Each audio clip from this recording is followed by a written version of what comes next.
மும்முனை கொள்கையை பத்தி நீங்க கேக்குறீங்க.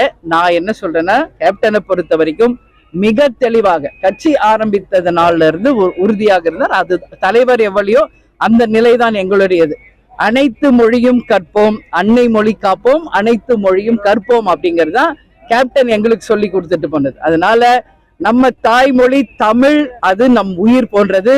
ஆனால் நாம் மற்ற மொழிகளை கற்கும் போதுதான் இந்த மாநிலத்திலிருந்து வெளியே போகும்போது வேலை வாய்ப்பு கிடைக்கும், பல்வேறு வகையில் வருங்காலம் சிறக்கும் என்பதில் எந்த மாற்று கருத்தும் இல்லை. எனவே அவங்கவுங்க படிக்கிற லாங்குவேஜ் படிக்கிறதுல எந்த தப்புமே இல்லை. அதனால ஒரு லாங்குவேஜ் கத்துக்கிறதுனாலயோ, அவங்களுக்கு பிடித்த ஒரு உணவு சாப்பிட்றதுனாலயோ, அவங்களுக்கு பிடித்த ஒரு கடவுளை அவங்க ஏற்றுக்கொள்வதாலேயோ இங்க எந்த பாகுபாடும் பிரிவினையும் என்னைக்கு கிடையாது. தேசிய முற்போக்கு திராவிட கழகத்தை பொறுத்த வரைக்கும் நாங்கள் உறுதியா இருக்கோம்.